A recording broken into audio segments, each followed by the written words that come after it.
This is Stacy McKibben with the Master Communicator podcast, where CEOs, senior leaders, and C-suite executives share their advice. It's 6 questions in 9 minutes because the best leaders know how to share their ideas concisely and quickly. Let's jump right in. In a few sentences, tell us who you are and what you do.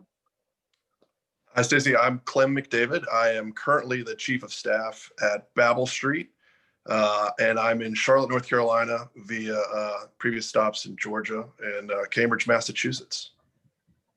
Wow, that's awesome. And what does Babel Street do?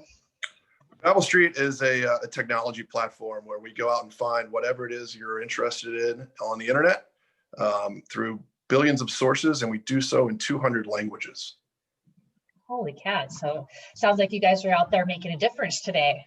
We're trying every day. Well, that's awesome.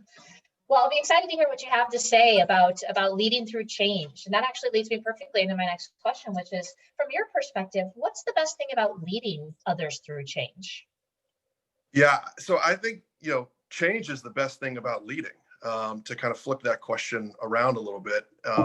One of the things that I've used as a mantra every day since high school football is you either get better or you get worse, but you never stay the same. So in a way, we're always leading through change. Every day, you're either getting better or worse. And it's how do you handle those situations in order to affect that change? Yeah, how do you show up, right? You can't necessarily handle the circumstances, but you can always handle your response to those things. That's correct. And we've never seen a better time than now to really capitalize on that. That's exactly right. And it's interesting.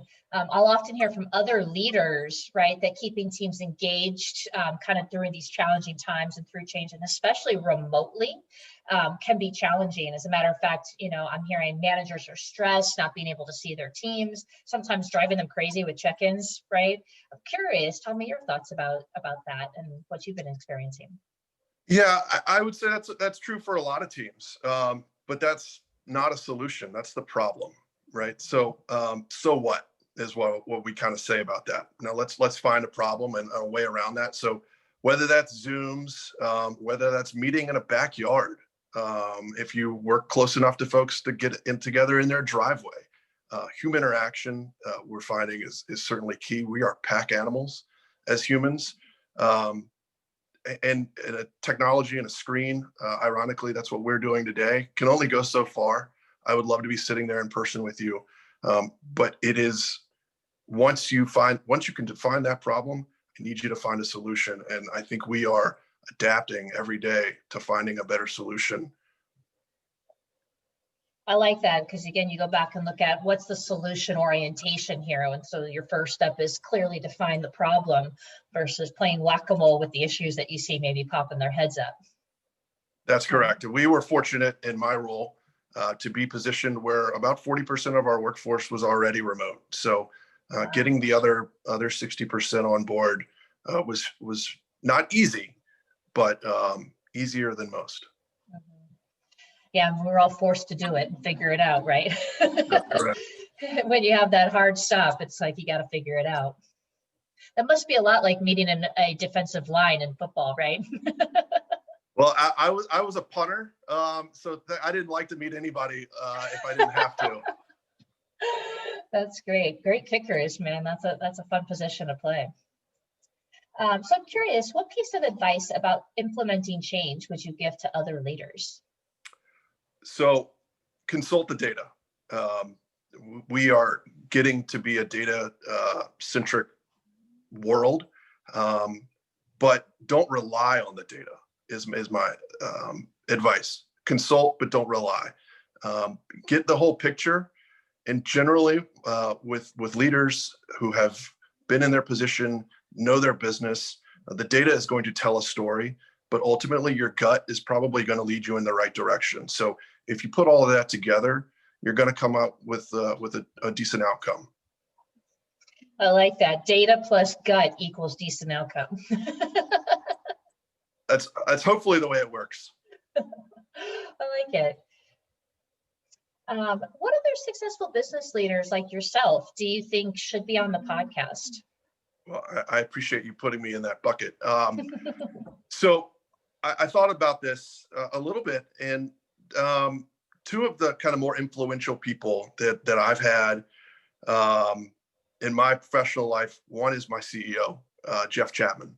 And I owe him a lot of gratitude for what he's done in my life, not only professionally, but personally. I would not have met my wife had it not been for Jeff. In a fortuitous event in Washington, D.C. one evening, where I had to stay extra and ended up meeting my wife at a bar. And then also Sandy Douglas, who is now the CEO of Staples and was president of Coke North America. Both have had a large impact on my professional life, and I seek a lot of advice from them and counsel. It's amazing to have such powerhouses in your corner. I always like to say we are the combination of the 5 people we spend the most time with. So you definitely want to average up your game, right? That's true. With 3 little ones under 5, I don't know if I hope I'm not turning into an elementary student. No, but don't they say you learn everything you need to know in kindergarten? So you're right there. You're right there. I think those are probably the best teachers to have. Your kids, that is. Yes. So magic question number 6. Tell us about your favorite boss or teacher. Who's really influenced you?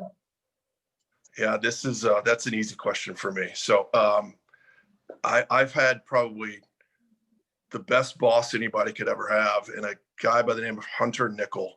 And Hunter was my boss at IMG, which was my time previous to Babel Street. He's now the president at Raycom Sports. And he was just very candid with you, but he had a deep caring for you in everything that you did. Everything I submitted to him came back and it looked like a freshman English paper, but he did that from a place of love. And then I would not have succeeded in school the way I did if it weren't for my 5th grade math teacher, Derek Harrington, who, it's amazing to think back now, 30 years or so, I guess that is, to what influence that had on me. But he truly set the groundwork for what I became later in life. Wow, that's so powerful. I still remember my 4th grade math teacher's name too, Mr. Carney. It's funny how they have these impressions that they leave on us. And I think it's really important that we recognize these things. And my goal for the audience is to think about, who's impressed you, as well as who have you been leaving an impression on, and who have you been influencing? I think that's part of kind of the giver's gain and pay it forward sort of philosophies. Absolutely. That's really cool. Well, thank you so much for this show, Clem. It's been really an honor to get to know you a bit better. I'm curious if somebody wanted to reach out and introduce themselves, how might they go about that? Yeah, thanks, Stacy. I have a LinkedIn page, so you can find me there. And it's just, I spend a lot of time on LinkedIn, so I'll be on the lookout. That's great. Well, we'll be sure to put that link below so that if anybody who is listening, they can click and find you right away. But again, we really appreciate the opportunity to meet with you today.